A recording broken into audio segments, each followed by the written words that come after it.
Bueno, continuando con nuestro club de lectura, estamos con grandes biografías. Estamos con Rembrandt. Continuando con nuestro club de lectura, vamos a iniciar lo que es el capítulo 14. Yo había notado,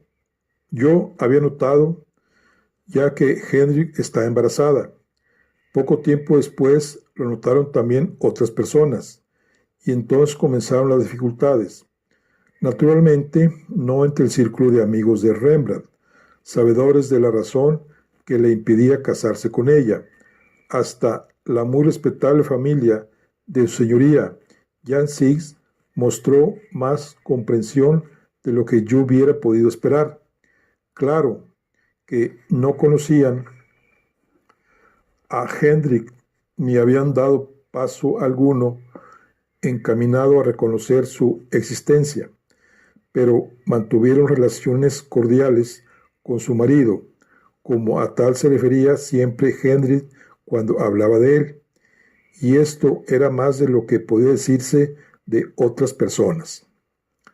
Estaban escandalizados. Les parecía inmoral. Si se toleraban situaciones así, ¿dónde íbamos a ir a parar? Y como la mayoría consideraba sus propios prejuicios como parte de las leyes inspiradas por Dios para regir ordenadamente el universo, el escándalo de la Brennstraße se convirtió en tema predilecto de conversación de las reuniones familiares y en la comidilla de los tés. Tampoco podía escaparse que un acontecimiento de tan tremenda trascendencia como el inminente nacimiento de un hijo ilegítimo en casa de un pintor pasase inadvertido para los reverendos clérigos que tenían la supuesta misión de velar día y noche por la moral de la nueva Sion establecida en el Zuiderzee. Los detalles del caso, Rembrandt, Van Rijn y su ama de llaves no dejaron de llegar a oídos de cierto dómine llamado Zebediah Hasiwindus, y algún tiempo después, todo discípulo de Calvino que se respetase andaba rebuscando en el Antiguo Testamento los textos adecuados en que basar el caso del pintor versus Dios. Lo que sucedió entonces es algo de que nuestro país deberá avergonzarse hasta el fin de sus días. No es necesario que entren los detalles de este asunto. Por desgracia, son de sobra conocidos. Los miembros del Consejo de la Iglesia de Ámsterdam, reunidos en sesión plenaria, cierto día de verano del año de 1654, acordaron que una tal Hendricks, que vive desde hace tiempo en público concubinato con un pintor en la propia casa de éste, reciba la orden de comparecer ante este consistorio en los 8 días siguientes a la presente requisitoria, con el fin de explicar qué excusa puede ofrecer para tan escandalosa conducta. Este despacho fue llevado a casa de Rembrandt cierta noche, en que Hendricks y él gozaban de algún descanso después de los trabajos del día, sentados en la escalinata de la casa. El portador era el sepulturero de la iglesia del oeste, a quien los vecinos conocían bien. Estos ignoraban el contenido del mensaje, pero no les fue difícil adivinarlo. Pronto la noticia se había extendido por toda la calle. El pintor y su amante tienen que comparecer ante los dómines. Bien merecido se lo tienen. Pero estos buenos vecinos se equivocaban en un pequeño detalle. Aquel papel, cuidadosamente doblado y sellado por el Consejo de las Iglesias de Ámsterdam, no mencionaba el nombre de Rembrandt. Cuando aquella misma noche, algo más tarde, les visité y me mostraron el documento, pregunté por qué no se le había citado a él junto con Hendrix. Al principio, Rembrandt no podía darme razón alguna, pero de pronto cayó en la cuenta. No soy miembro de la iglesia, dijo. Hace años, no recuerdo bien cuándo me separé o dimití, o bueno, lo que hace uno cuando deja una iglesia. Notifiqué a los ministros que no volvería a asistir a los servicios religiosos y que en el futuro me negaba a pagar impuestos a la iglesia, que por favor borrase mi nombre de sus registros. Me contestaron que no podían hacerlo, a no ser que probase que me había adherido a otra confesión. Así pues, acudí al viejo Aldo, un predicador menonita, a quien conocía desde hacía años, y le pregunté si encontraba inconveniente en que yo me asociase a su iglesia. Le expliqué que no visitaba el templo con frecuencia y que probablemente ni siquiera era un buen cristiano. Los menonitas, me contestó, creían que no debía molestarse a nadie por sus creencias, añadiendo que se alegrarían de contarme entre ellos. Y así fue como me uní a los menonitas. Me agradaba oír predicar a Aslo. Nunca me habló de lo malo que yo era. Siempre se esforzó por hacerme ver lo bueno que podría ser si lo intentaba con algún interés. Era un hombre bueno. Me alegro de haber acudido a él y me alegraría doblemente de no ser por Hendrix. La muchacha, que había estado considerando el papel que tenía en la mano, levantó la vista hacia nosotros. Sí, dijo con cierta sequedad, no lo dudo, pero mientras tanto, ¿qué debo hacer? Sin decir palabra, Rembrandt cogió de manos de Hendrix la requistoria. No vas a hacer nada, contestó, y la rompió en 1000 pedazos. Nada, y olvídalo. Los dómines pueden ponerse bastante desagradables, pero nada más. No pueden enviar a la guardia de la ciudad ni forzarte a hacer una confesión pública. No corres el más mínimo peligro. Pero aunque Rembrandt tenía razón y los dómines no podían obligar a Hendrix a comparecer ante su cónclave solemne, pronto dieron pruebas de contar con otros métodos de tortura espiritual. Probablemente una gran dama parisiense se hubiera encogido de hombros ante la intromisión clerical, pero Hendrix era una simple campesina holandesa, nacida en una sencilla aldea, con todo el respeto tradicional del campesino por las normas de respetabilidad que había aprendido de niña. El ser públicamente citada para comparecer ante el consistorio de la gran ciudad de Ámsterdam acusaba de los horribles pecados de lujuria y concubinato. Eran tan terribles para ella como si la hubieran condenado a endeudarse en la plaza del mercado. Pude comprobar los efectos de ese sufrimiento cuando una semana más tarde le presentaron otra historia que no llegó a sus manos, pues Rembrandt se la arrebató al sepulturero y la arrojó a la alcantarilla sin romper siquiera el sello. «Largo de aquí», le gritó al pobre hombre, «largo de aquí, y no volváis a molestar a mi mujer, dejadme pintar en paz».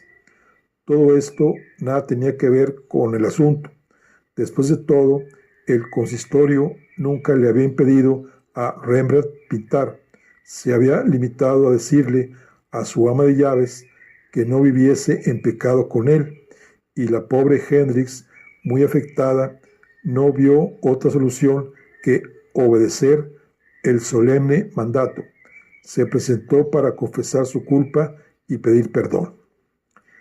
Nunca supe exactamente cuándo tomó la decisión de comparecer ante el consistorio, pues no comunicó a Rembrandt su propósito.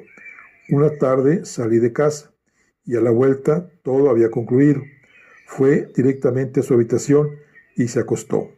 De madrugada, Rembrandt envió a Titus a rogarme que acudiese sin perder un instante. Hendrik parecía tener fiebre, deliraba, hablaba del fuego del infierno y de Satanás que la perseguía con una antorcha. Después llamó a su madre, le dijo que iba a ser buena, que lo había hecho porque él fue siempre muy bondadoso con ella. Es bueno conmigo, repetía deshecha en llanto. Le di leche caliente, le puse una cataplasma fría en la frente y al cabo de un rato recobró la calma. A la mañana siguiente estaba feliz y alegre como si nada hubiese sucedido. 3 días más tarde descubrí que como castigo a su vida pecadora se le había prohibido recibir la Sagrada Comunión. Esto podría ser una buena medida disciplinaria de la Iglesia, pero no lo más indicado para una mujer embarazada de 8 meses, como descubriríamos poco después. En septiembre del 54 sobrevino el gran golpe. Durante la primera semana de aquel mes murieron 2 de mis pacientes. Habían expirado al administrarles mis vapores y estas muertes no habían dejado de sorprenderme, pues las operaciones que motivaban sus internamientos en el hospital no eran muy graves, pero murieron tras respirar las inhalaciones un par de veces tan solo, y todos los esfuerzos por reanimarlos fueron vanos. Ambos pacientes eran mujeres de mediana edad, que habían tenido muchos hijos y que no estaban en buenas condiciones físicas. Pronto se difundió por toda la ciudad la noticia de este desastre, y los que no estaban de acuerdo con mis métodos echaron las campanas al vuelo. Siempre habían predicho que algo parecido tenía que ocurrir. Las autoridades debían cerrar mi mal llamado hospital y en cuanto a mí, debían obligarme a dimitir del gremio de cirujanos. Me había enfrentado con la voluntad de Dios y ahora se veían claras las consecuencias. No habían pasado 24 horas cuando recibí un documento oficial firmado por uno de los burgomaestres. 3 doctores de buena reputación tenían orden de llevar a cabo una autopsia de mis desventuradas pacientes e informar a sus señorías. Dictaminaron unánimemente que la muerte se debía sin duda a causas naturales, pues ambas mujeres parecían haber sufrido de una inflamación de las válvulas del corazón y que la administración de un agente para el alivio del dolor no podía considerarse responsable de modo alguno del funesto desenlace. Estas eran buenas noticias para mí, pero infortunadamente sus señorías no consideraron necesario hacer público el resultado de las investigaciones de sus delegados y siguieron circulando por toda la ciudad rumores sobre el cirujano que tenía por costumbre envenenar a sus pacientes. Este fue el primer contratiempo. El segundo se presentó inmediatamente después. Hendrik, a quien ahora conocía un poco más íntimamente, había perdido algo de su timidez de los primeros tiempos. Me hizo saber los temores que albergaba en relación a su futuro alumbramiento y me habló de la niña que había tenido muerta nada más nacer y de sus terribles sufrimientos. Todavía, cuando lo pensaba, el recuerdo de aquellos dolores tan espantosos la hacía estremecerse. Estaba convencida de que el niño tendría que venir al mundo por medios artificiales, y de ser así, me preguntó si estaba dispuesto a realizar yo mismo la operación. La reconocí y pude ver que sus temores estaban fundados. Su pelvis era anormalmente estrecha y el niño estaba muy desarrollado ya. Accedí y propuse su traslado a mi hospital, donde había suficiente espacio y donde podría trabajar mucho mejor que en los lechos empotrados mal ventilados de las casas particulares. Al principio vaciló.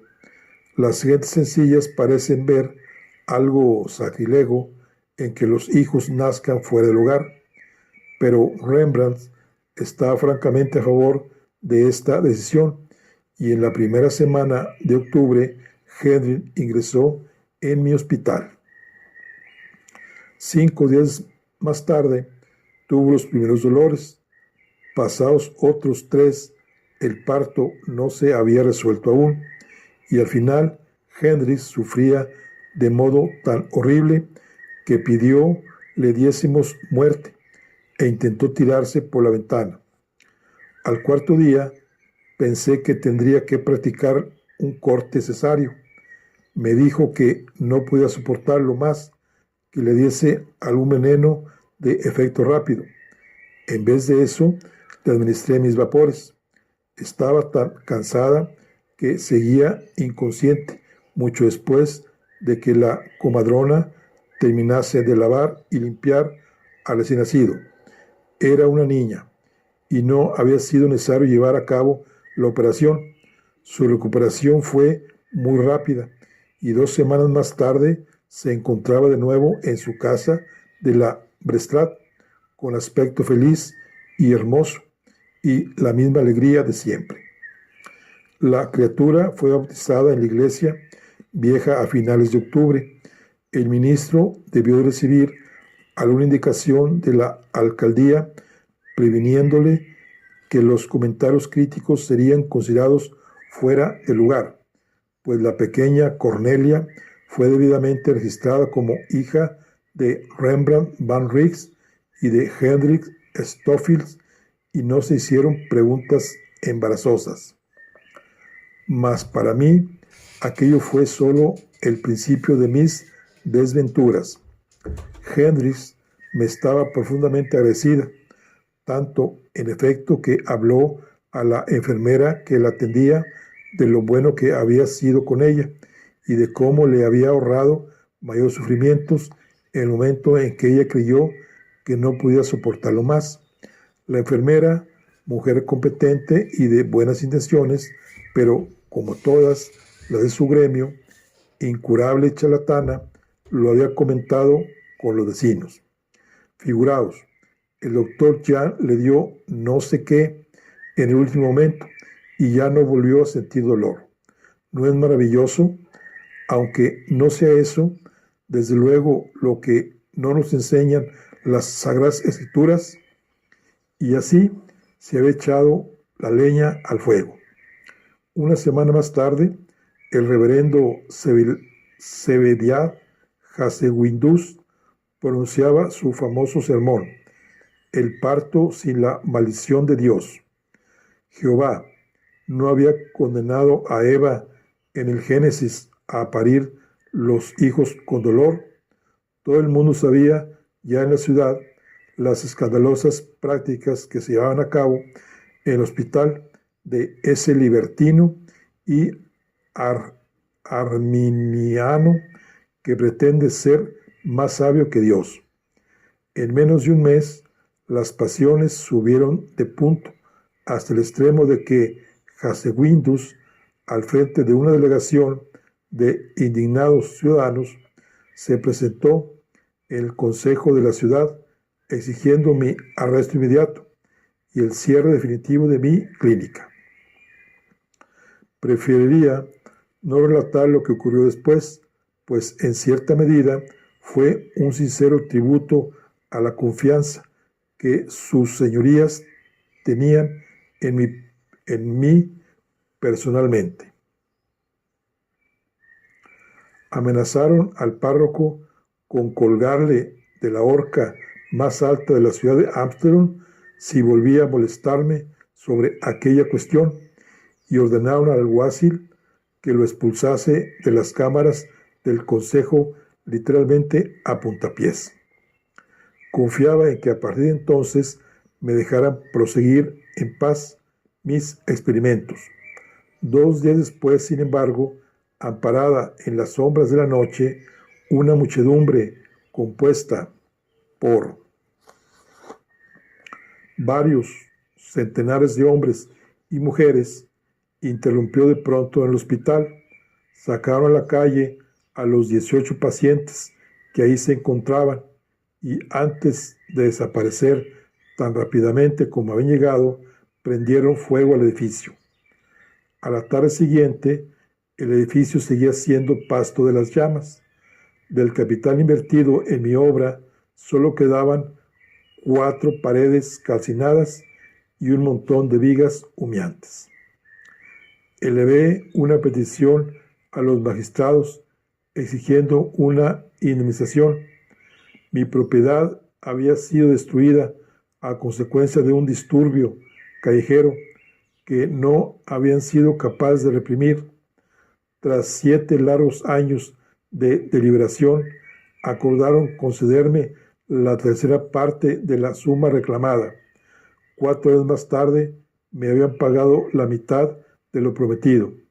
Así fue como perdí el dinero con que podía haber ayudado al desventurado Rembrandt en aquellos terribles años de su ruina.